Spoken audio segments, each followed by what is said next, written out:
La reforma agraria fue un conjunto de políticas y acciones destinadas a redistribuir las tierras en beneficio de los agricultores. Esto se dio en la década de 1960 en el gobierno de Fernando Belaúnde Terry. Sin embargo, en 1968, tras dar un golpe de Estado, el general Juan Velasco Alvarado asume el poder, quien gobernó hasta 1975. Uno de los pilares de su gobierno fue la reforma agraria, que fue lanzada oficialmente en 1969 con el lema La tierra para el que la trabaja.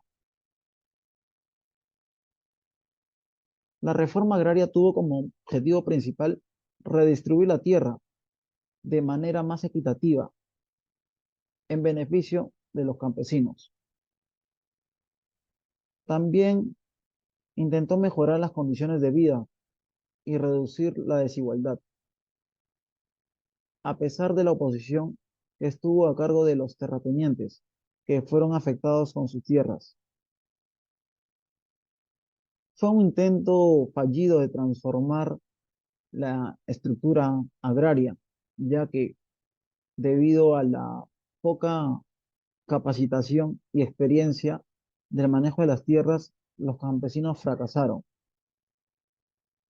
Bien, continuando con la exposición, vamos a poder entender que la reforma agraria se basa en dos suposiciones básicas, ¿no? Su principal idea fue que tuvo como objetivo principal redistribuir la tierra de manera más equitativa entre los campesinos, ¿no? Su objetivo fue mejorar las condiciones de vida de los campesinos de esa época y reducir la desigualdad. Básicamente fue un intento de transformar la estructura agraria del país en busca de una mayor equidad social y económica. Esta ley se fue promulgada en 1969, la ley de la reforma agraria. ¿Qué pasó acá? Se expropiaron alrededor de 9 millones de hectáreas para distribuirlas aproximadamente entre 370.000 familias, que era una cuarta parte de toda la población rural total, ¿no? Entonces, la valorización de estas tierras fue baja y incluso la mayoría fueron canceladas con bonos que hasta el día de hoy no se pagan. Entonces, ¿cuál fue el proceso? El proceso para llegar a realizar esto fue que las tierras eran entregadas a los adjudicatarios, quienes se comprometían a pagar en un plazo de 20 años. ¿No? La mayoría de ellos no eran propietarios individuales, sino que trabajaban para hacendados. Entonces ellos también, a quienes también se les entregó mucho de estos terrenos a cooperativas formadas por campesinos o ex trabajadores de los latifundios.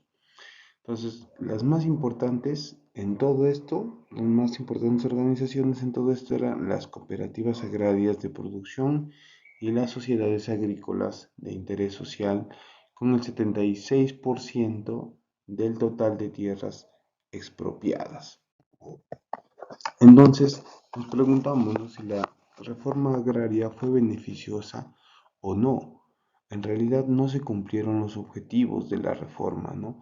Existen varios factores que podríamos considerar por qué fue fallida la reforma agraria. Por ejemplo, los indicadores de bienestar bajaron considerablemente en nuestro país y pasamos de ser uno de los tres países con mayor tasa de desnutrición de toda la región, ¿no? Pasamos a ser uno de los tres países con más desnutrición.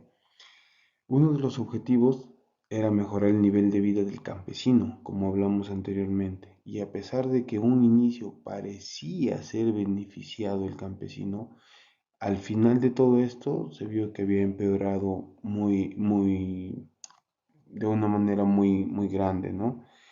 La misma canasta alimenticia que equivalía a 27 horas de trabajo en el campo en el año de 1971, para 1985 equivalía a 89 horas de trabajo.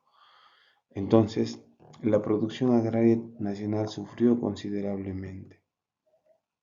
A partir de 1971 también la producción de los 13 principales cultivos del país, sin incluir el café por encontrarse en la selva, bajó en un 18%, que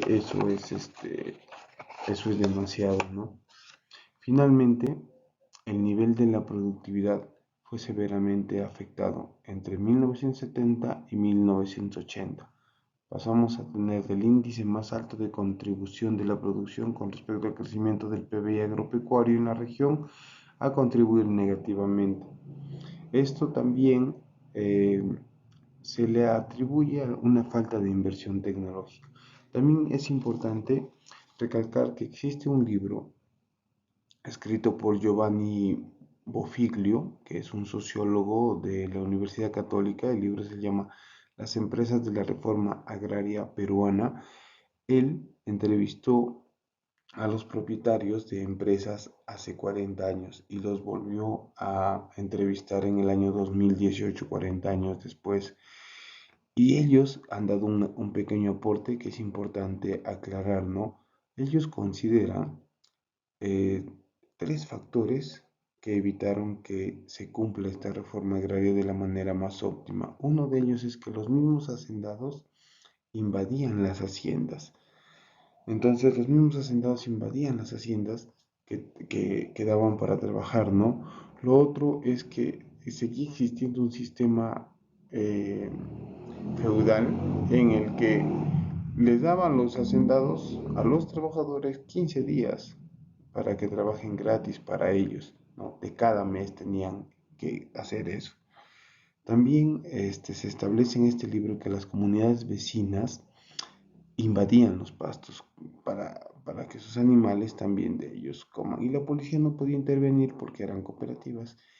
Y hay un punto entre paréntesis también que ellos lo han considerado que es Sendero Luminoso. Entonces, para concluir, se considera que la reforma agraria no fue beneficiosa para el Perú. En un principio parecía, pero al final no se llegó a concretar esto.